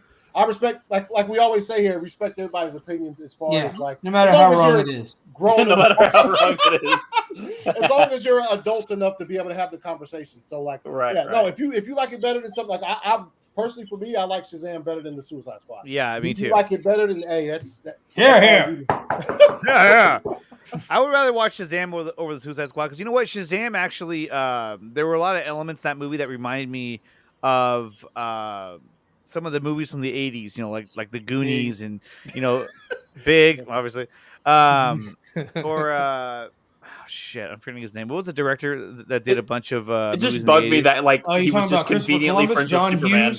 John Hughes. There you go. It just kind of had that whimsical kind of feel to it, where they were, I really liked it a lot. I thought it was a good movie, Shazam. I'll watch Peacemaker and give it a chance. Yeah, I'm obviously going to. Actually, going back to the Suicide Squad, I actually liked the Peacemaker's character. I liked his character, and I found him like I'm like, okay, I'll watch that series. I didn't care about him at all before I watched the movie, but after I watched it, I was like, yeah, I'll watch that series. Definitely, I'll watch it. I mean, I'll give everything a chance. I'm going to give everything. Anthony, I need content. Anthony met him. Yeah. Oh, yeah, I don't have the picture. No, I met him too when I was at FCW when I was with the WWE. He came out in training before. Yeah, used to be a professional wrestler, man. Yeah, years ago. Yeah. How was it? Was it? Well, him, he was a delight. He went around to everybody in the room, personally introduced himself, shook everybody's hand. He was a total class act. No, he was cool when I met him. Yeah. Yeah, he's a cool dude. It was fun. Yeah, I met a lot of people in my day. Version of James Gunn. So with that, we're going to go to one of the things we talk about, until it's over, which I think it's close to being over. We talk about a few things every Friday on the show, and now we're going to move along to what if. Oh, okay. No, I thought you were going to talk about Titans. Yeah, if it was Titans. Titans is at the end, man. Titans coming at the end. If it was Titans, I'd be like, all right, well, I'm going to go eat. I gotta go. Oh man! So this week's episode of What If was What If Killmonger rescued Tony Stark. I thought it was absolutely fucking phenomenal. Fuck yeah! It show seems to improve every time. The ending was the only thing that got me because I was like, wait, what are we doing? And it just exactly. It just suddenly ended. And I was like, why are we doing this? Okay. Like, well, it showed the dawn of two new heroes. Yeah. Two Pepper Potts. I liked it. I didn't love it. I know you guys are saying you love it. I liked it. I didn't love it. I'm more like it was really good. I thought it was cool with the. I mean, we got three different movies almost in that thing. Shit. I wasn't crazy about Tony Stark, who we've seen in the MCU outsmart literally everybody, being outsmarted by Killmonger. I wasn't. I think he would have had a fail-safe built into the. That's the thing. But he didn't know Killmonger badassery. But once he killed the robot, he was just like defenseless, like I think he would. But I think Tony Stark would have been like, almost I'm not just going to leave Killmonger's AI fighting system in this. I'm going to put more than that in it. Why would I rely on only his fighting system in there? Yeah. And why wouldn't even put missiles to it, Tony like Stark rockets or like a machine gun? Like third time his ass got yeeted. Yeah, I know. He ever since like Robert Downey Jr.'s dead in the films, they're just like, let's just keep killing Tony. Yeah, not coming back, anybody. Gavin has the best comment. What if Killmonger saved Tony and kills Tony? Because I was like, nobody kills you but me. Well, it was hard too because it's like, how does he die? Like he got stabbed in the shoulder with a spear, and then he like. I was like, did he bleed out? Maybe he bled out. I guess he must have very quickly. I was like, oh man, have you been hit with a spear? I haven't been hit with a spear. I've never been hit by a spear. I think Anthony has. He survived. No, definitely. I don't know. I don't know. I thought it was really good. It was different. I mean, I like when the Wakanda War started with the robots. That fucking scene, the way that and the animation looked in that, I was like, ooh. I have to agree with something Dawson said last night. Don't say don't say his name. Don't say his name 3 times. He'll appear. And then we'll lose viewers. And then like when Killmonger was like Wakanda forever was horrible. Oh, I agree. It was horrible. He was like, it really bothered me. I didn't pay attention to that. I was I noticed it right away. You're right. He said it twice in the same way. I think they just looped it. They were just like, I'll just use it again. Yeah. I like how you get him to do it twice now. He's already gone. He's already gone. We're not going to have Mask back. But it was fire. It was fire that Michael B. Jordan came back to do the voice. To Killmonger. He's going to do it right before he does Superman. Yeah, of course. He's gonna do Val Zod.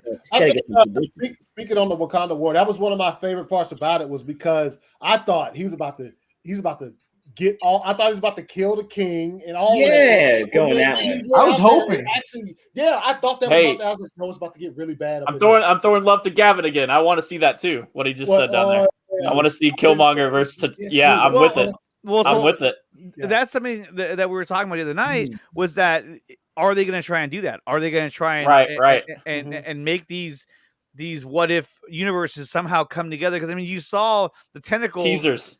There have been teasers, yes. In the Captain Carter episode, I don't think Doctor Strange. I don't know, man. I mean, I don't see T'Challa coming back. I wish they were a little longer though. The what if episodes. That's my one thing. Some of those stories seem so rushed, where they could have let them breathe a little bit. The zombies one I thought was a little right. They try to comes in and explains it all. He hit him in the subclavian artery. Oh my god, which is a high clavicle. I'm sorry. Have you done that to someone before? He's like, that's not the point. The point is, but as you can see on the diagram, like this is what I kept like thinking about the entire time I was watching zombies. I was I would rather have seen this. Yeah. Well, but I don't have the rights. I agree. Doctor Strange one was the best one so far. Yes, that was the best one. Ryan didn't think so. Ryan just thought it was meh. I liked the Star-Lord one. That one was good. I like that one. The espionage. I'm sorry, but for me, the problem. You're not saying the Agent Carter one. I'll be that's Gary's bad day. Well, Agent Carter, I've already seen Wonder Woman, so I didn't need to see that. But basically, with the Doctor Strange one, I was like, why is this one lady's death the most pivotal thing in the galaxy? That's like the most retarded thing I've ever fucking heard. I was like, it should have been something different. But that's the same thing. It just wasn't. What if though? Oh, same thing, dude. I'm sorry, but if like Lois died, I'm sorry, you got Lana Lang. Go bang her. No, like, you've got other options. Yeah, it's not going to destroy the fabric of the damn universe. Like people on are like, oh, fuck, Lois is dead. You know, like, I'm sorry. You getting mad over a TV show? You literally getting mad over a TV show right now. Like, look, she's the key to his heart. Oh, shut up! Get out of here. Injustice is what happens. She's the key to his heart. Every heart has one. Shut up! Oh my god! I swear, I'm about to recommend you get yeeted. Yeeted. I like Anthony Beltray. Anthony Beltray's calling it like it is. Stephen Fry is always hating. I mean, it's the multiverse. So in one multiverse, she is the key, and it makes him lose his mind and go crazy. Because we have other stories like Kingdom Come where he doesn't go kill everybody after this Lois dies. So it's just a multiverse story. I mean, that's how. I can understand like Doctor Strange getting upset and like turning or like to the dark side or whatever. But the thing is that like I didn't like. I liked the butterfly effect, and then also it was kind of like God, what was that movie where they keep changing things, but it's like here's the thing, it keeps getting worse. The scenario, the butterfly effect. It was the butterfly effect. Okay, yeah, You said it. So I do I do like the concept, but I just didn't like that her death was what it was. I think it should have been something else, like the charm or whatever. Like there was some pivotal point in his life beyond just like, oh, my poopsie died, I'm not going to get to bang her. My poopsie. What if she had beer flavored nipples?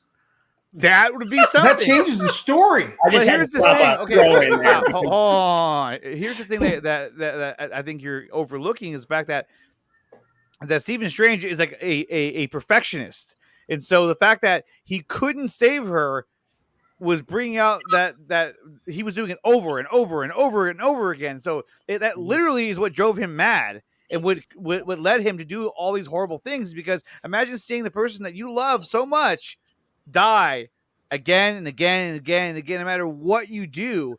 That's going to eventually have an effect on you mentally, or it's going to make you feel like I will do whatever it takes to make sure that she lives. Yeah, but the thing is that why is it like a Final Destination?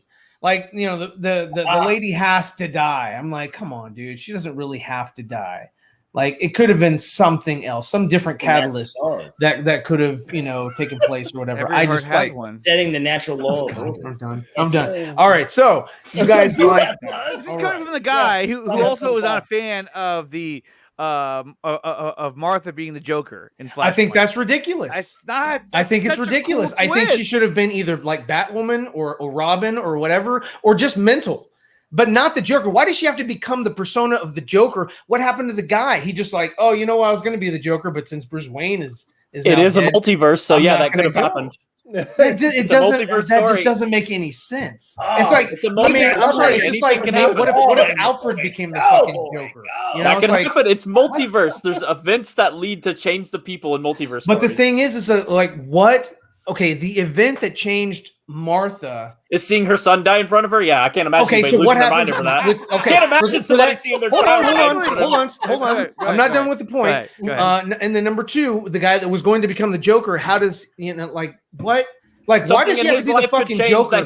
Why isn't she something else? Why isn't she like the fucking Jester or some other fucking crazy ass thing? I mean, they changed Harley Quinn to Yo-Yo, right? Yo-Yo. They changed some other characters as well. Cyborg still had to be Cyborg, so that makes sense. And Wonder Woman doesn't change, Aquaman doesn't change, but like she would have been something else. She would have adapted or adopted a different persona. Why did it have to be the Joker? Because why is it Joker? That's just apparently that doesn't make sense not. So I don't know. It just didn't make any sense. So it's kind of low hanging fruit. It makes sense to me because I have PTSD, so I can imagine somebody losing their mind over a pivotal thing happening in front of them like that. I can imagine losing her mind is one thing, but how the fuck did she become the Joker? Well, because that's what I'm saying. Here's a play on it. No. But like, what? Okay, here's a play. She snapped. Like, it's the same thing as like, she snapped. She became Harley Quinn. The fuck? Okay. Because it's like a that doesn't make story. any fucking sense either. In that multiverse, there is not a Joker. She is the Joker in that multiverse. It's like a flip. But there doesn't have to be a Joker. There could be a world without the Joker. You're right. That's another multiverse they haven't explored.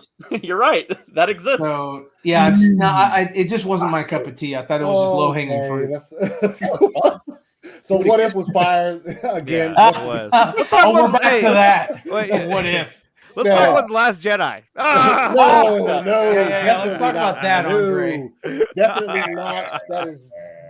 That's definitely not happening. No Last Jedi talk today. And just for mentioning that shit, this is that man should be arrested immediately. Yeah. No. But anyway, yes. What if? Another good episode. I think everybody overall we enjoyed it, and we've already established that it's a pretty good series on Disney Plus. They when they first announced this like a year or two ago, I was like, wait, what? And then now it's turned out to be pretty fire. So let's see what's next week's episode. You guys know? No. It's supposed to be Party Thor. What If episode 7? It's supposed to be like Party Thor, and it's what isn't he already like that? What? Yeah, it's something stupid. No, I'm watching those. I'm gonna watch it anyway. No, if we're going into that, we're going to talk about Titans. I mean, that's right. Party Thor, it's all right. Titans. Party Thor, Titans. Yeah, that's we always come to it. It's always towards the end of the show. We always start talk about I'm about to give up on the show. There's my thoughts. Yeah, you know what? I need to. I haven't been watching the latest episode because I'm just so uninterested at this point. Titans.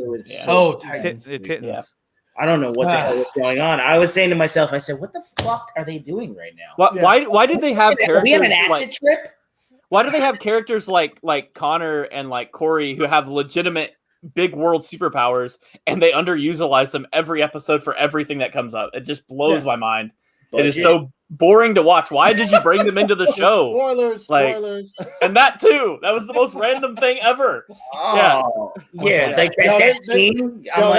They love having the cheek clapping on Titans. Well, they got to do something because I'm sorry, but these things are now the new like Melrose Place or 90210. Yeah, that's what it is. It's like 90210. It's like drama. It's like superhero drama.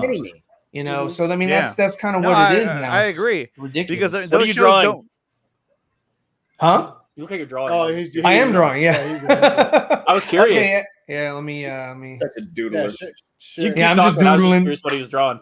Well, he said he was an artist. So is what you were it's doing like a naked night? Woman. You're like, oh yeah. Is it what you were doing last night? It is. It is. Yeah. So it's there he is. That's dope. Oh, you get legs. I like that. Yeah, I did. I gave him legs so that I could zoom out and yeah. So he's got the he's got the legs. It's got legs. It's got legs. Love it. So thank you. That's good. Boys. Yes, you're right. The Boys is fire. Yeah, but that's season 3 wrap. That's not coming back for a second though. That's not. No, probably not until next year. I would imagine. Yeah, probably. They just wrapped filming like a week. Like they got long. 2022 is about to be packed full of shit. You got The Boys season 3. I'm ready. I'm ready. Every fucking movie you can think of. You got Flash, Cobra Kai, Batman, Black Adam. Mm-hmm. Yeah, but something's gonna happen. Because of all the fire, something has to happen next year that's just gonna like destroy the nation or destroy the world. it's like a real supervillain's gonna show up on Earth. Like, oh shit, it's gonna be Black Adam. It's gonna be Black Adam. It's gonna be like Thanos because have his fingers are all disappear. They're like, and their whole thing. They're like, man, no, it was gonna be fire. Thanos showed up. This speaks to Titans, everybody. We said we were going to talk about Titans, and we just said, yeah, fuck Titans.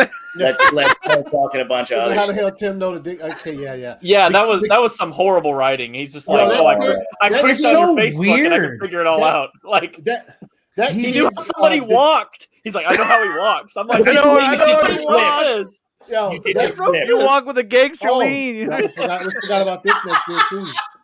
Kenobi. Yeah. I want to see COVID 22. Ahsoka. Ahsoka Tano. The Ahsoka Tano series. I want to see that. I want to see that badly. Boba Fett. Yeah. Next year it's gonna be nonstop. Like fuck. Like every I can't wait. 2 days. I can't wait. Another series, another movie. It's gonna be great. Raised by Wolves. Hey, me still watching this show. Yeah, Raised by Wolves. Holy shit. Okay.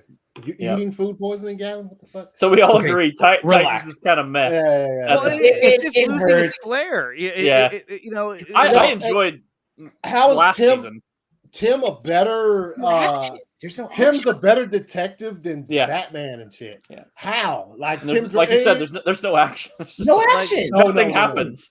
They had a firefight in that second episode between Nightwing and Red Hood, and they're supposed to be a team, and they do no team up like event things. Like they put on their costumes at the end. Like, all right, guys, let's go. It's Halloween. Let's send Dick Grayson to go fight this person, not Superboy.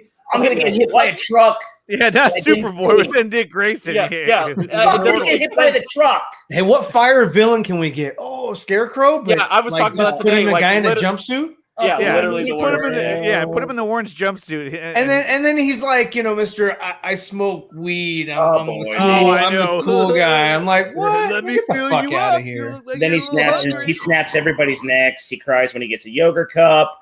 He's whining that Mini Me left him. Then Mini Me comes back.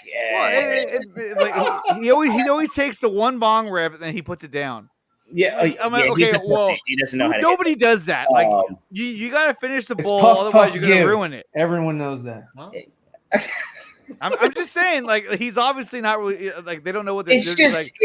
Just this series is just like a clusterfuck of episodes. Everything's out of order. There's a lot of things that are bothering about it. I hate how much they say the F word, and I say the F word all the fucking time. They found a new way. To use it this week. What did he say? Oh man, I haven't seen it this week. Oh no, he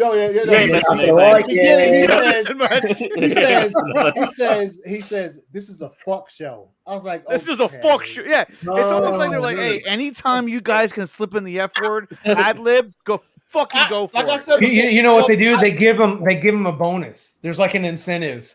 If they, like how many F bombs can you put in this episode? Superboy openly gives away his weakness to Blackfire. He's like, my only poison is kryptonite.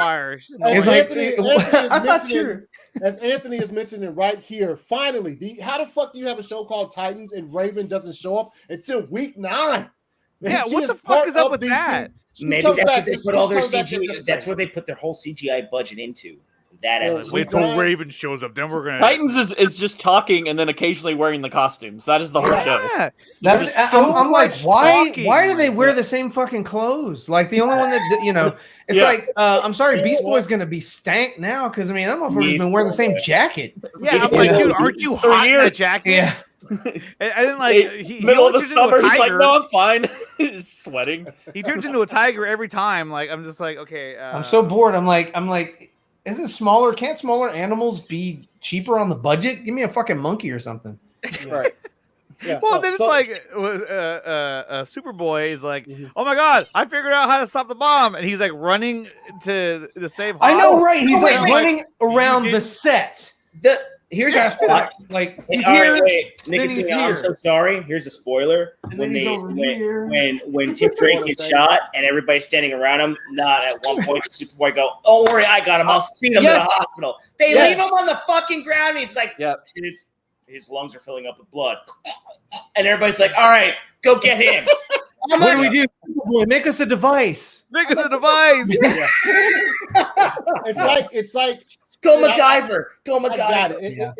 If you were to ask anybody who works on that show about certain things, they probably would always go to budget or whatever. I'm like, okay, either go all in or don't fucking go in at all. It feels like the main writing team, but not this one. It's just from the CW. Yeah, CW, but it feels like what they do is they're like, okay, we're gonna help write the first 3 episodes, 3.5 episodes. And then after that, you're on your own. And then you're on your own. And they all leave, and there's like 2 guys left. And they're like, shit, now what do we do? I don't know. I'm sorry. Like, if you're going to compare, right, any of this stuff, I was a fan of Arrow until certain points. Yeah, Arrow. CW does 10 that. 10 times better than Titans. Oh, yeah.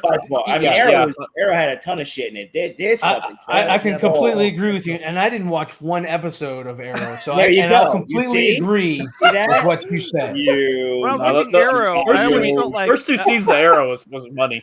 Yeah, they were good, but the first 2 seasons of Flash were awesome. Yeah, no, I agree. Yeah.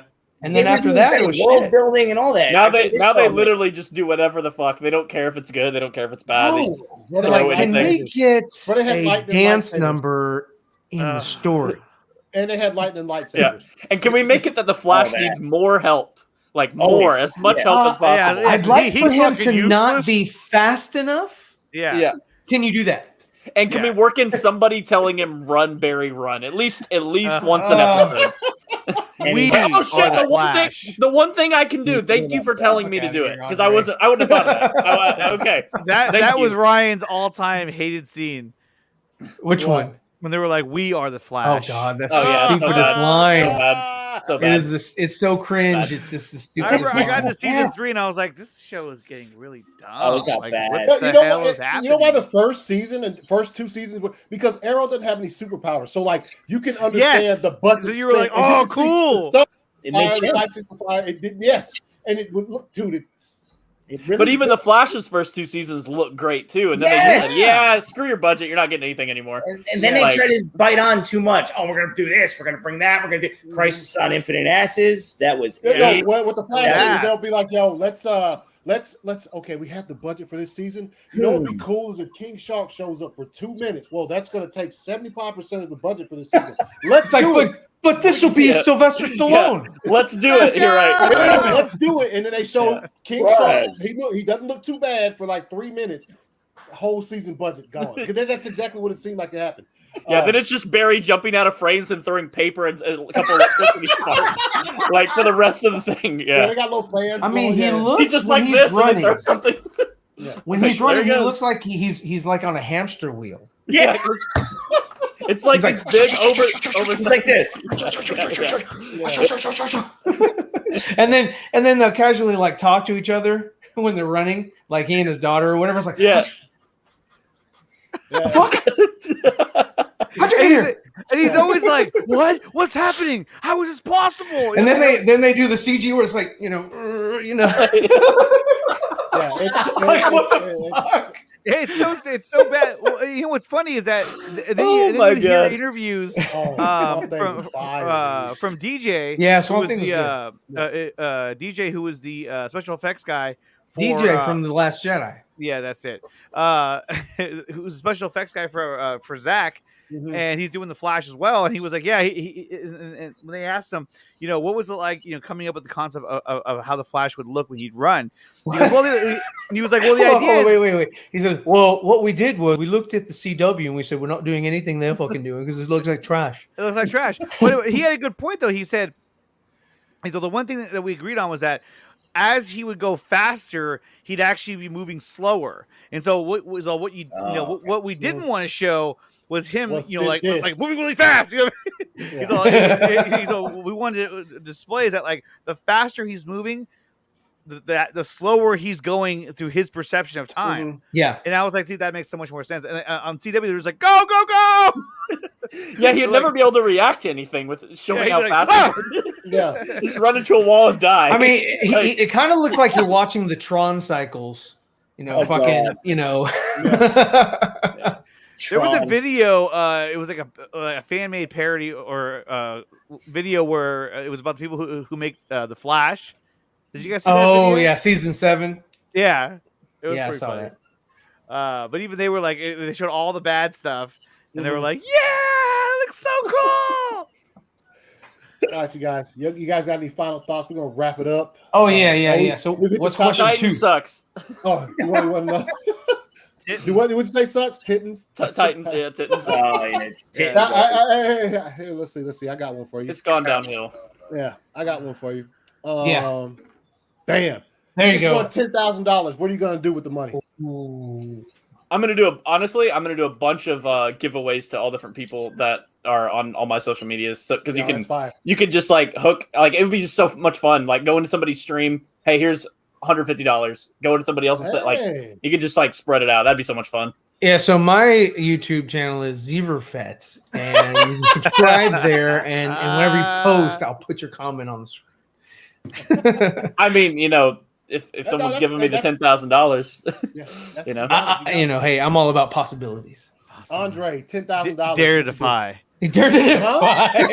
That's what you're gonna. Oh, you're gonna invest in CW stock. Actually, give the $10,000 to the CW so the Flash can have some VFX. If I had $10,000, yeah, they're like, yo, we could totally use this for Batwoman. Somebody just knocked on the door to your room you're in right now, and when they open it, they just threw a bag of 10,000 in there. What you doing? I don't know. Probably get something to eat. Okay, because food always tastes better when it's free. You're like, oh yeah. Neil, go ahead, Harry. Andre, talk about. We're gonna get something to eat. Go get something to eat. You got no food in your house? I pay off all my debts. Okay. Hey, that's some just so I can build it back up again. Yeah, pretty much. Yeah. Right. If I was I would make Titans 10 times better. Anthony said he would unsubscribe. There you go. Get out. Get yeeted from my channel. You can't buy Warner Brothers for No, but you said you get okay, Neil. What you doing with 10 grand? Buy a big bag of weed. There you go. I would actually buy. I mean, shit. Who the hell would know? I definitely would want to pay some debt and definitely get some fire ass toys. Yeah. I would buy this costume for Ryan. Oh, that's what you do. Oh, that's the one right there. That's the one he loves the most. The pajamas. Look at the pants as he sent me the little curls. Yes, like, they look like Is this supposed to be armor? So it looks like so soft. Yeah, it's like the Begin suit was so much better. Batman or hug him. Oh, definitely. Yeah, the Begin suit was so much better. That's the Batman that does house parties and shit. And speaking of Begins, Titans was taking all from that with Scarecrow. Yeah. Oh, dude, yes. I saw that. I was like, are they really going to take that storyline of putting the water in the mains? What the fuck? Yeah, it's lazy. Not Blackfire. Starfire's like, oh, I just fucked up and I blew it up. And he makes some kind of weird noise. He's like, and I'm just like, really? She's gonna fire at that? What the fuck? Fired will, Commander. Yo, Ryan, what you doing with 10,000? I'd probably start a trust and then get some life insurance and borrow against it, and start some entrepreneurship. My YouTube channel. Wow, you really thought about that? Yeah, hell yeah. That's what I would do with money. I would reinvest it. Reinvest it, cool. Mm-hmm. Absolutely zero fun, but cool. And subs, I would buy all my subs. Yeah, buy the subs, buy them all. Subs and views, baby. I buy. You know what? And then I'd buy the channels of the people who would accuse me of buying subs. And then I'd buy their subs. Has this happened to you? I'm so confused. No, it's an inside joke. It's an inside joke. Okay. We'll explain it to you when we go dark. We go dark. All right, you guys, that's the show. As always, I appreciate you guys coming on, spending some of your Friday evening with me. Viewers watching, I appreciate you guys. Like, it's Friday, dude. It's a lot to ask for you to just chill out and watch the show for an hour and a half to 2 hours, but I really appreciate it. And Andrew, man, appreciate you coming on and talk about the movie. Great job on. Thanks for having me. It was fire, man. Yes, it was fire. Man. So, real quick. Shit. Yeah, his wife came home. This is a live image right now. He's coming. Neil sent that to me earlier. That's fire. I love that. That's so badass. Yeah. It's whoever did that. Fucking awesome. Yes. Yeah, that's fucking fire.